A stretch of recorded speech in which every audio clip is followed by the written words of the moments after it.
Bueno, ahora vamos a comenzar a, a ver qué podemos aprender acerca de los gases, ¿sí? Vamos a ir viendo ahora cada estado de agregación por separado. Primero los gases, luego los líquidos, y al final vamos a ver las propiedades de los sólidos, ¿sí? Primero veamos cuáles son las características que tienen los gases. Los gases tienen la característica de no tener un volumen característico, sino que ocupan el volumen del recipiente que los contiene, todo el volumen del recipiente que lo contiene. Se pueden expandir, se pueden comprimir, ¿sí? Como pueden ocupar todo el volumen del recipiente que los contiene, ¿sí? No poseen una forma ni tampoco tienen un volumen característico, ¿sí? Adoptan la forma y el volumen del recipiente que los contiene, ¿sí? La fuerza de interacción entre las partículas que forman el gas, ¿sí? Son básicamente débiles. No es que naturalmente sean débiles, porque son exactamente las mismas, la fuerza de interacción o sea, la fuerza, la naturaleza de la fuerza de interacción es exactamente la misma en estado sólido, en estado líquido que en estado gaseoso. Lo que ocurre es que las moléculas en estado gaseoso tienen mucho más energía cinética que la que tienen en el estado sólido. O sea, la interacción, ¿sí? En sí, en el estado gaseoso, como las partículas están muy alejadas una de la otra, ¿sí? La interacción es débil tirando a casi nula. Ustedes saben que las fuerzas de interacción dependen mucho de la distancia a la que se encuentran esas partículas. Si la distancia es grande, como es en el caso de las partículas gaseosas, ¿sí? Prácticamente no hay interacción entre ellas, ¿sí? Las partículas obviamente se mueven en direcciones completamente al azar, ¿sí? Y en direcciones y orientaciones al azar, o sea, una se mueve prácticamente independiente de la otra y rara vez una tiene contacto con otra. Es el menos denso de los tres estados, eso siempre es así y no hay ningún tipo de caso en el que esto no se cumpla, ¿sí? No hay excepciones, ¿sí?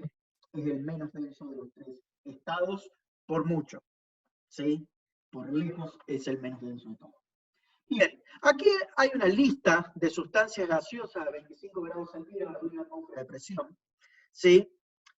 Fíjense que hay elementos de los cuales algunos son monoatómicos, como los gases nobles, ¿sí? Hay moléculas formadas por elementos puros, ¿sí? Como el caso del hidrógeno, el nitrógeno, el oxígeno, el ozono, el flúor, el cloro, ¿sí? Que a 25 grados centígrados son gases. Luego después hay infinidades de compuestos, ¿sí? Que también a 25 grados centígrados y una atmósfera de presión son gases. Fíjense que está marcado con asterisco el cianuro de hidrógeno, porque en realidad tiene un punto de ebullición de 26 grados centígrados a una atmósfera de presión, con lo cual, si uno, o sea, 25 grados, a 26 grados, a 25 grados centígrados, perdón, prácticamente estamos ahí en el límite entre el estado líquido y el estado gaseoso, ¿sí? O sea que en condiciones normales, o sea, en condiciones de laboratorio, que normalmente la temperatura es más grande que 25 grados centígrados, el cianuro de hidrógeno es un gas, ¿sí? Y dado que es una sustancia que es tóxica, ¿sí? El hecho que sea gaseoso lo hace potencialmente más dañino porque lo podemos aspirar, ¿sí? Bueno, así hay muchos. Obviamente que esta lista sería interminable si tuviéramos que poner allí todas las sustancias que son gaseosas en estas condiciones. Simplemente puse las más importantes, las que normalmente nosotros utilizamos, para que ustedes tengan una idea o la puedan usar de referencia. En cuanto a las propiedades macroscópicas de un gas, o sea, el estado macroscópico de un gas se puede describir básicamente con 4 variables, ¿sí? Que son una dependiente de la otra, o sea que no son completamente independientes una de las otras, que son la temperatura, ¿sí? El volumen la cantidad de materia, ¿sí? Y la presión. De hecho, si yo conozco 3 de estas, vamos a ver que la cuarta se puede averiguar a través de una ecuación conocida como la ecuación de la ideal. ¿Sí? Bueno, las unidades, fíjense que la temperatura tiene que estar expresada en grados Kelvin. Para no errarle, siempre utilicen la temperatura en escala de grados Kelvin. ¿Sí? En algunos casos se puede utilizar la escala centígrada, sobre todo cuando se trata de relaciones, pero para no errarle, utilicen siempre para los cálculos la escala de grados Kelvin y de esa manera se aseguran de que nunca se van a equivocar. El volumen se puede expresar en litros, en metros cúbicos o en cualquier unidad de volumen que nosotros querramos, normalmente se le expresa en litros. ¿Sí? La cantidad de materia, esa es moles. La presión normalmente se utiliza en atmósferas, pero también se puede utilizar milímetros de mercurio, torr, pascales, bares. ¿Sí? Las unidades, bueno, ustedes saben que hay una relación entre la escala de grados Kelvin y la escala de grados centígrados. O sea, si yo quiero saber cuántos grados Kelvin es una determinada cantidad de grados centígrados, lo que tengo que hacer es sumarlo a 273, ¿sí? Más precisamente 273.15, y eso me da la escala de grados Kelvin. O sea, la escala de grados Kelvin está corrida con respecto a la escala de grados centígrados. O la escala de grados centígrados, si ustedes quieren, corrida con respecto a la escala de grados Kelvin. ¿Sí? Ahora vamos a ver en un rato por qué es tan importante la escala de grados Kelvin. Un litro es lo mismo que un decímetro cúbico.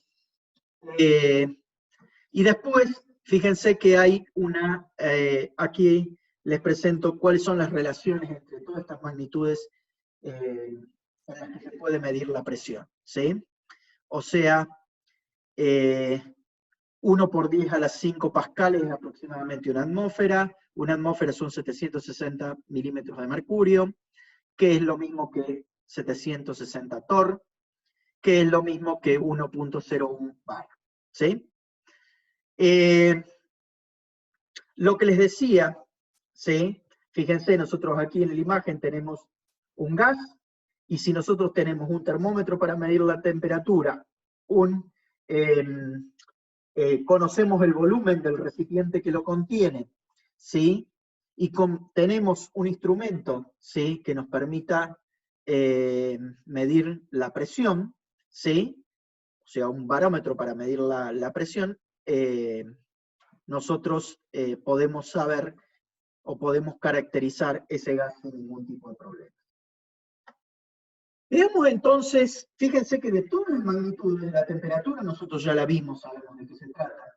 El volumen sabemos de qué se trata, la cantidad de materia sabemos de qué se trata, pero la presión es una magnitud que no le hemos dado demasiada importancia, no la hemos estudiado en detalle, entonces este es el momento de usar. La presión en física sí se define como la fuerza por unidad de área. ¿Sí?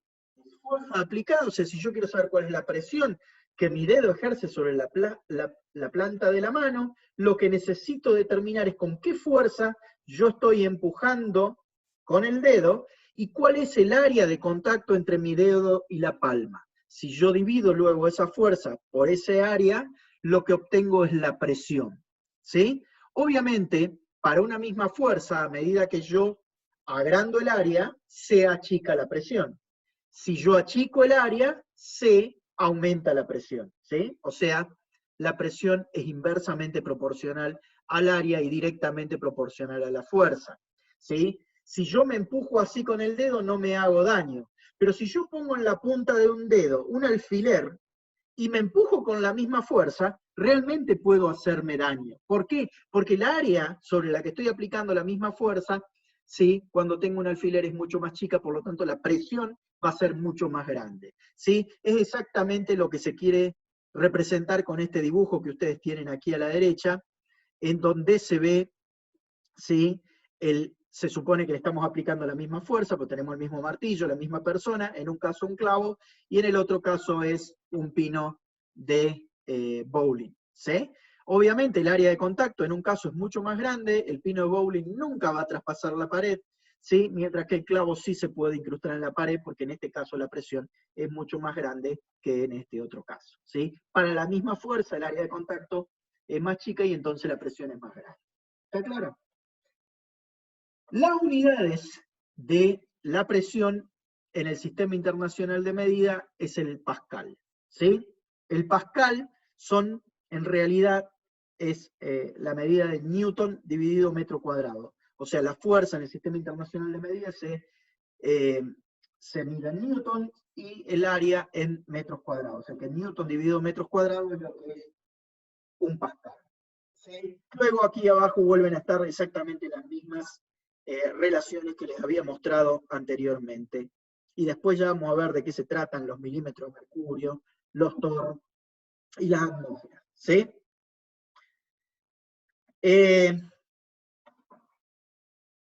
Veamos ahora, cuando yo tengo un gas, ¿a qué se debe la presión del gas? Si yo, por ejemplo, tengo un globo y lo empiezo a inflar, lo que estoy haciendo con mi boca es introducir moléculas de gas dentro del globo. ¿Y qué le pasa al globo? El globo se empieza a expandir, ¿sí? En realidad las paredes del globo, las paredes de goma del globo, de látex, lo que hacen es comprimir al globo, ¿sí? De hecho, si yo dejo abierto, sí, las moléculas de gas se expanden. ¿Por qué? Bueno, se expanden porque la presión adentro del globo es más grande que la presión atmosférica, ¿sí? Cuando yo abro un orificio, abro el globo, digamos, ¿sí? Sale el gas, ahora no se vacía de gas adentro. Si la presión adentro del globo, cuando iguala la presión atmosférica, deja de salir gas. Si yo ahora vuelvo a inflarlo, vuelve a aumentar el tamaño de ese globo.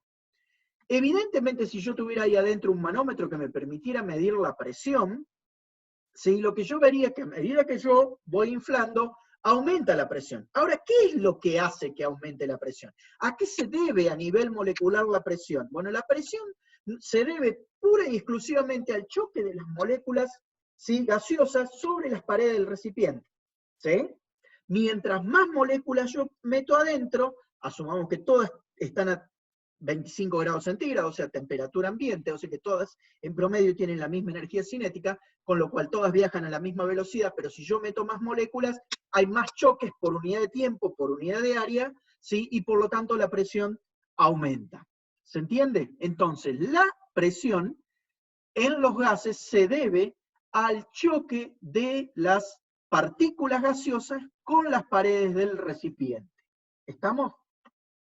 Bueno, luego ahí lo que ustedes ven es un link que si ustedes tienen la posibilidad pueden entrar, está en inglés de nuevo, es un sitio web de la Universidad de Colorado, que está en inglés, como les decía, pero que es realmente muy interesante y se pueden hacer muchos jueguitos, uno puede terminar de entender algunos conceptos muy importantes. ¿Sí? Entonces lo que yo les sugiero es que vayan a ese link y traten de verificar lo que yo les voy a contar ahora. ¿Sí? La presión cambia si modificás la temperatura del gas. O sea, si yo aumento la temperatura, ¿sí? Por lo tanto, la energía cinética de las moléculas va a ser más grande, ¿sí? Por lo tanto, la velocidad va a ser más grande y la cantidad de choques por unidad de tiempo, por unidad de área, con las paredes del recipiente va a aumentar. Si aumentan, la presión tiene que aumentar, ¿sí? Si aumentas el número de moléculas, ¿sí? También tiene que aumentar la presión. ¿Por qué? Y bueno, mayor cantidad de moléculas, mayor cantidad de choques, asumiendo que todas tienen la misma velocidad. Si disminuís el volumen para la misma cantidad de moléculas, misma temperatura, ¿sí? Lo que yo estoy haciendo es achicando, ¿sí? La distancia que tienen que recorrer las moléculas para chocar con las paredes del recipiente. Entonces la cantidad de choque va a ser más grande y de esa manera, ¿sí? La presión también va a aumentar. Si yo tengo una mezcla de gases, que sería el caso si yo inflo un globo, cuando yo inflo un globo no lo estoy inflando con oxígeno puro, es una mezcla de todos los gases que hay en el aire, más el dióxido de carbono, vapor de agua que yo estoy produciendo, etcétera, etcétera. ¿Sí? O sea que es una mezcla de gases. Lo que podemos llegar a ver es que la presión depende únicamente del número de partículas gaseosas. No depende de la identidad de las partículas. O sea, da lo mismo. Si yo supónganse que cada vez que exhalo, ¿sí?, introdujera una X cantidad de moléculas, ¿sí? Da lo mismo si lo que yo exhalo es una mezcla infernal de gases o si lo que yo exhalo es dióxido de carbono puro. El cambio en la presión va a ser exactamente el mismo, ¿sí? No depende de la identidad de las partículas, la presión, sino depende únicamente del número de partículas, ¿sí?, que componen el gas. La presión no depende de la masa de las partículas, ¿sí?, aunque la velocidad sí depende de las masas de las partículas, porque las partículas más pesadas se mueven más lentamente y las partículas más livianas se mueven más rápidamente, ¿sí? Lo que ocurre es que la presión creo que es fuerza por unidad de área, ¿sí? La fuerza, ¿sí?, en el impacto de una partícula pesada es mucho más grande que la fuerza producida en el impacto por una partícula más pequeña. O sea, si yo tengo una partícula más pequeña, va a chocar más veces porque tiene mayor velocidad, pero con menos fuerza, con lo cual, en el promedio, sí, la presión no depende de la masa de las partículas. Sí depende de la masa la velocidad, como les decía. La presión solamente cambia si yo aumento el número de moléculas o la temperatura. Son la única variable que puedo estar... esto aquí le falta, a ver. Déjenme, que acá le falta algo. Y lo voy a modificar ya mismo, ¿sí? Esto es a presión constante, porque van a ver que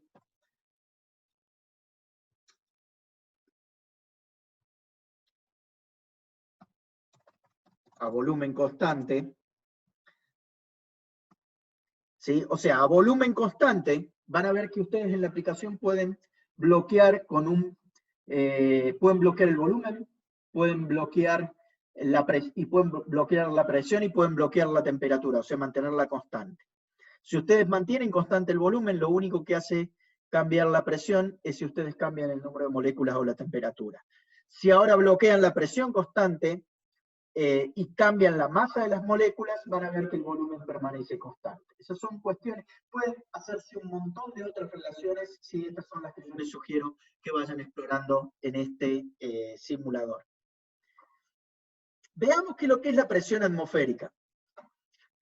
¿Sí? Siempre nosotros vemos en las noticias que te agarran y te dicen cuál es la presión, ¿sí?, que se mide, ¿sí?, que normalmente te agarran y te dicen que es en hectopascales, una medida de presión que utilizan los meteorólogos, pero que realmente no está homologada en el Sistema Internacional de Medidas.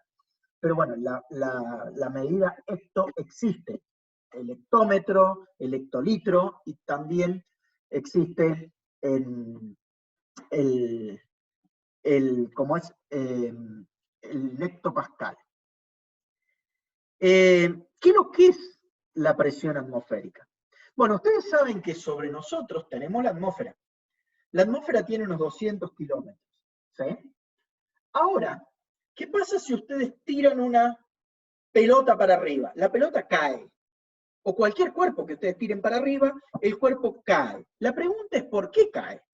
Cae porque hay una atracción gravitatoria de la gravedad de la Tierra sobre esa partícula. O sea que cualquier cosa que esté rodeando la Tierra, nosotros no caemos porque estamos haciendo pie sobre la Tierra, pero si hubiera un pozo, nosotros caemos hasta llegar hasta el centro de la Tierra. Y eso mismo pasa con cualquier objeto. Las partículas de gas también tienen masa, y por lo tanto también tienen una atracción gravitatoria, y por lo tanto pesan, ¿sí? Pesan. Y como nosotros tenemos una gran masa, o sea, la atmósfera tiene una gran masa, ¿sí?, esa masa, digamos, nos está constantemente ejerciendo presión sobre la superficie de la Tierra. Entonces, ¿sí?, para que ustedes tengan una idea, lo que está dibujado acá en este gráfico, le pongo otra vez el puntero láser, es, ¿sí?, Si ustedes prolongaran un cuadrado de 1 metro por 1 metro, ¿sí? Desde la superficie de la Tierra al nivel del mar hasta donde termina la atmósfera terrestre, ¿sí? Y midieran cuál es la masa, ¿sí? Verían que es una gran cantidad de masa. De hecho, son algo así como 10.000 kilos. Eso es lo que pesa 1 metro cuadrado de atmósfera al nivel del mar.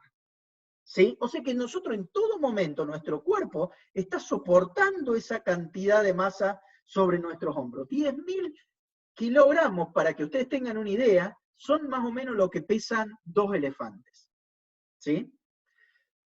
Es bastante raro, obviamente, que la densidad de la atmósfera no es, de los gases que hay en la atmósfera no es la misma sobre la superficie que donde termina la atmósfera. De hecho, el 99% de la masa está en los primeros 30 kilómetros. ¿Sí? Y la mitad de la masa está en algo así como 9 kilómetros, una cosa por el estilo. O sea, que realmente la masa, ¿sí?, está concentrada, obviamente, aquí abajo. ¿Por qué? Y bueno, porque tiene toda la otra que la está aplastando. Cada vez, digamos, uno tiene mayor cantidad de materia. O sea, que la densidad acá no sea constante es producto precisamente de la atracción gravitatoria. ¿Sí? Bueno, entonces, el peso ese, ¿sí?, de toda esa masa de atmósfera es lo que se conoce como la presión atmosférica. ¿Sí? Eso ejerce unas fuerzas en un área de 1 metro cuadrado, ¿sí?, que si uno la calcula, ¿sí?, la fuerza es igual a la masa multiplicada por la aceleración, ¿sí? En este caso la aceleración es la aceleración de la gravedad, G, es una magnitud muy conocida en física, dividido el área, que sería 1 metro cuadrado. Uno puede hacer un cálculo muy rápido y encuentra que eso es prácticamente 1 por 10 a las 5 pascales. ¿Sí? Si uno hiciera un cálculo mucho más preciso, ¿sí?, se encuentra que la presión atmosférica medida, ¿sí?, es 1.01 por 10 a las 5 pascales. Eso es al nivel del mar. Obviamente que si yo me voy a la montaña, la presión atmosférica arriba, ¿sí?, es mucho más baja. ¿Por qué? Y bueno, porque le resto la cantidad de metros que tenga la montaña de masa de atmósfera, de aire. ¿Sí? ¿Se entiende? Y mientras más cerca de la Tierra, mayor es la densidad. O sea que tener unos 1.000 metros de altura, o sea, estar a unos 1.000 metros de altura, ¿sí?, realmente la presión atmosférica allí es mucho más baja. ¿Sí? Por eso es que se dice para los futboleros que la pelota en la altura no dobla, ¿sí? Porque el aire realmente es menos denso. Y para que la pelota doble, ¿sí?, básicamente necesita la fricción con el aire. Como el aire es mucho menos denso, ¿sí?, por lo tanto dobla menos, y es una realidad. Y viaja mucho más rápido. ¿Sí? Bien, entonces entendemos que lo que es la presión atmosférica es la presión de la masa de atmósfera que tenemos sobre nuestro cuerpo, ¿sí?, o sobre la Tierra. ¿Sí? Ustedes dirán, ¿y qué? ¿Nosotros soportamos una masa equivalente a 2 elefantes sobre los hombros? Bueno, nosotros no ocupamos un área de 1 metro cuadrado, ¿sí? Ocupamos bastante menos. Pero de hecho es mucha la presión que soporta nuestro cuerpo. Nuestro cuerpo está adaptado a eso. Sin embargo, pequeños cambios de presión producen alteraciones muy grandes en nuestro cuerpo. ¿Sí? Por ejemplo, cuando nosotros vamos subiendo en un avión, vemos que se nos destapan los oídos, o que simplemente vamos a la sierra en un auto, se nos destapan los oídos, nos apunamos, nos cuesta respirar. O sea, realmente nuestro cuerpo es muy sensible a cambios en la presión atmosférica. ¿Cómo medimos la presión? ¿O cómo se mide la presión atmosférica? Bueno, la presión atmosférica se mide con un barómetro. Es un dispositivo inventado, fíjense, en el 1600, por un italiano, Evangelista Torricelli, que era estudiante de Galileo. ¿Sí? ¿Cómo era ese dispositivo? Simplísimo. Era una cuba llena de mercurio con un tubo sellado, ¿sí?, en donde acá hay vacío, ¿sí? Básicamente lo que hacía Torricelli era llenar este tubo, lo daba vuelta obviamente, lo llenaba con mercurio, lo tapaba, ¿sí? Lleno de mercurio, lo metía dentro de la cuba de mercurio, acá quedaba vacío, ¿sí? Y lo que veía es de que en realidad uno que esperaría que esta columna llegara hasta la altura del mercurio en la cuba. No, no ocurre eso. En realidad, ¿sí? Independientemente del diámetro que tuviera este tubo, siempre la columna de mercurio medía 760 milímetros. ¿Sí? Obviamente, si en lugar de mercurio utilizábamos otro líquido, ¿sí? La columna de mercurio iba a tener distinta altura. De hecho, siempre más alta que el mercurio. El mercurio es el líquido más denso que hay y aún así son 760 milímetros. ¿Sí? Es casi un metro. ¿Sí?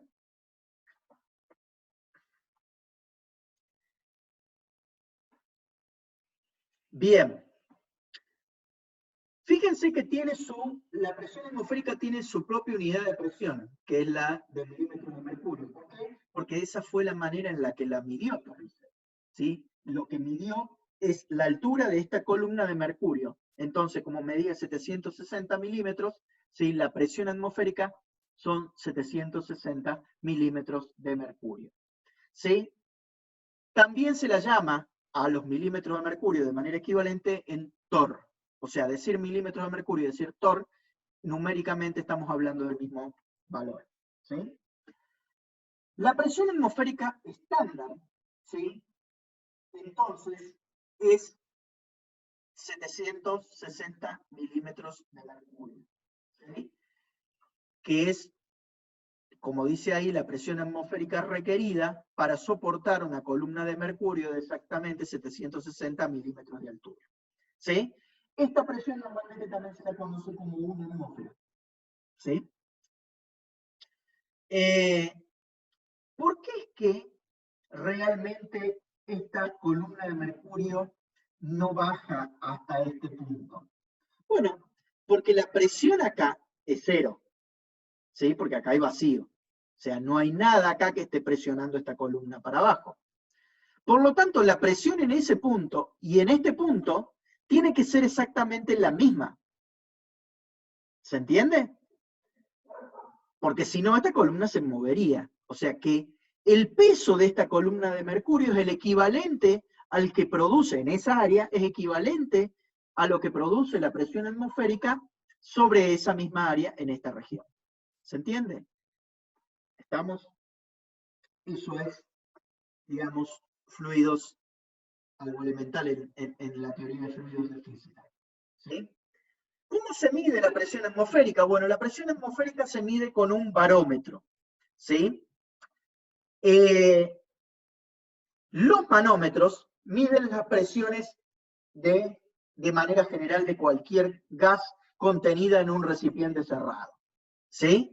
Fíjense que hay dos tipos de manómetros distintos. Uno es un manómetro cerrado y el otro es un manómetro abierto. Y fíjense que hay que tener cuidado porque no miden exactamente igual o no miden de la misma manera. Supónganse que ustedes tienen acá vacío, o sea, tienen este balón conectado a este tubo, todo esto es vacío, ¿sí? Y acá este tubo está cerrado, por lo tanto acá también hay vacío. O sea, acá hay vacío, todo vacío. O sea que la presión sobre este brazo de la columna es 0 atmósfera y sobre este brazo de la columna también es 0 atmósfera. No hay nada, ¿sí?, que esté presionando esos dos brazos de la columna, por lo tanto, están los dos a la misma altura. ¿Sí? La altura a la que están va a depender de cuánto mercurio yo le eché y la altura de estos brazos. ¿Sí? Ahora, ¿qué pasa si yo acá coloco un gas a una presión de una atmósfera? La presión esta va a impactar sobre este brazo del manómetro y va a hacer que la columna de mercurio se suba y se eleve acá. ¿Se entiende? ¿Por qué? Porque ¿hasta cuándo se va a elevar acá? Bueno, hasta que la presión en este punto sea exactamente la misma que la presión en ese punto. ¿Sí? ¿Se entiende? Si yo mido el alto de esta columna de mercurio, tiene que ser la presión equivalente a la que hay adentro de este balón. O sea, la presión en ese punto y la presión en ese punto tienen que ser la misma, por eso está quieto la columna de mercurio, si no la columna de mercurio se estaría moviendo. ¿Se entiende? Entonces, la presión por esta columna tiene que ser igual a la presión por todo este gas que está acá. ¿Se entiende? Entonces, o sea, la presión del gas va a ser directamente igual a la altura de la columna de mercurio que yo tengo allí. Ahora fíjense que yo puedo tener un manómetro abierto. O sea que acá esto esté conectado a la atmósfera. ¿Sí? Entonces la presión en esta rama es de 1 atmósfera.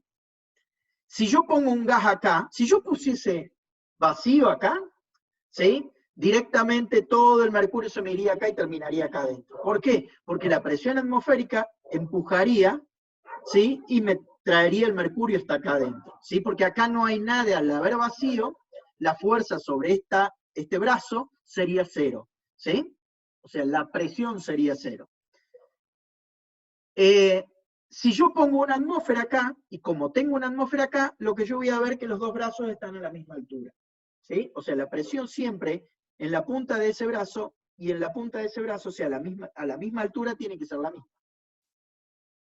Como estos están en los dos a la misma altura, digamos, la presión en este lado es una atmósfera porque está conectado al aire, y por lo tanto acá adentro tiene que haber 2 atmósferas. Fíjense si yo, acá adentro, perdón, tiene que haber una atmósfera. Si yo pusiese acá 2 atmósferas, ¿sí? Ahora la presión en este punto tiene que ser igual a la presión en este punto. Acá yo tengo 2 atmósferas.